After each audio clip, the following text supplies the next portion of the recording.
গাছ ভর্তি ফলমূল আর খামার ভর্তি পশু পাখি এ যেন সৃষ্টিকর্তার এক অসাধারণ সৃষ্টি। কি সৃষ্টি করেছেন আমাদের জন্য।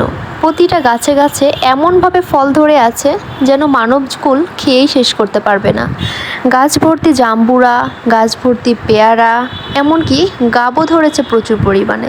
আর জামের কথা তো বলবোই না, জামের কথা বললে শেষই হবে না। গাবগুলো দেখে লোভই লাগতেছিল। এদিকে দেখুন, গ্রামীণ বসত বাড়িতে যেগুলো হয়, হাঁস চাষ করা হয়, মুরগি পালা হয়, গরু ছাগল, সব কিছুই যেন এক অসাধারণ সৃষ্টির আসলে তুলনা করা একদম কঠিন। সৃষ্টির গুণ গিয়ে শেষ করা যাবে না। দেখুন, হাঁস খামারের ভেতরে হাঁসগুলো কতই না মজা করছে এবং ডিম পেড়ে রেখেছে। এমন ডিম তুলতে কারই না ভালো লাগে। ডিম দেখলেই যেন মনের ভেতর অন্যরকম একটা ফিলিংস চলে আসে যে দুটা মালসার ভেতরে ডিম পেড়ে রেখেছে। হাঁসগুলো দেখুন কত সুন্দর, চীন হাঁস এবং পাতি হাঁস। এদিকে দেখুন, গ্রামে যেটা করা হয়, শামুক কেটে হাঁসকে খাওয়ানো হচ্ছে। তো এই জিনিসটা অনেক গ্রামেই প্রচলন রয়েছে, অনেক গ্রামে আবার নেই। অনেকে আবার ঘেন্না করতে পারে, অনেকের আবার এগুলাই পেশার মতো হয়ে দাঁড়িয়েছে।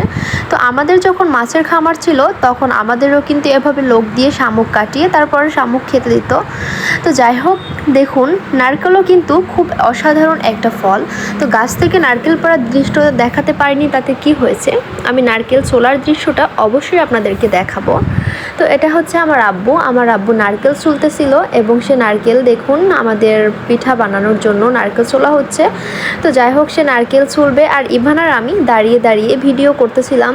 এদিকে আব্বু নারকেলটা কাটা শেষ হলো, এখন ইভান পানি খাবে। আব্বু ইভানকে নারকেলের পানি দিচ্ছিল আর ইভানও মজা করেই খাচ্ছিল।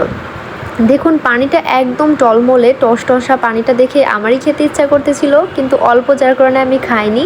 এবার প্রথমবার খেয়ে দেখুন জিহ্বাটা কেমন করলো, আর আমার আব্বুর দিকে তাকিয়ে পড়লো একটা মুচকি হাসি দিয়ে। সে কিন্তু পানিটা বেশ পছন্দ করেছে, সে অনেক সময় ধরে খেয়েছে। এদিকে আমার বাবার খামার ভর্তি গরু, দেখুন কতগুলা গরু, সে একাই ঘাস কেটে দিচ্ছে এবং ঘাসগুলো আমাদের ঘেরে লাগানো হয়। অনেক সময় আপনাদেরকে দেখানো হয়নি, কোনো এক সময় হয়তো দেখাবো। দেখুন মেশিনে ঘাস কাটছে, আমি একটু জুম করে দেখানোর চেষ্টা করলাম। তো সবগুলা গরুর পরিচর্যা কিন্তু আমার আব্বু একাই করেন, অন্য লোক রাখা ছিল তো সে চলে গিয়েছে, যার কারণে এখন সব কিছুর দেখভাল আমার আব্বুর একাই করা লাগে। তো দেখুন কতগুলা গরু, আর আমাদের খামারের গরুগুলা কিন্তু অনেক বড়। এখন ক্লিন করা নেই, তাই গায়ে ময়লা, সবসময় কিন্তু ময়লা থাকে না। এটা হচ্ছে সকালবেলা গরুগুলা ঘুম থেকে উঠেছে, যার কারণে এরকম ময়লা। এদিকে দেখুন সৃষ্টির কতই না গুণ। এদিকেও গাছ ভর্তি ফলমূল একদম পড়ে আছে, আর আমরাও সবাই মিলে চলে গেলাম ফল পাড়তে। গাছ থেকে এভাবে টপ টপ করে ফল পড়ার দৃশ্যটা যেন এক অতুলনীয় মজার জিনিস। তো এতগুলো ফল পেরেছি, এটা অনেকেই চিনবেন আবার অনেকেই চিনবেন না। এটা হচ্ছে ড্যাফল বা কাউ ফল, যে যাইটা বলেন কেন।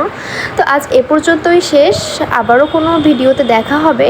বাই বাই, টেক কেয়ার, আল্লাহ হাফেজ।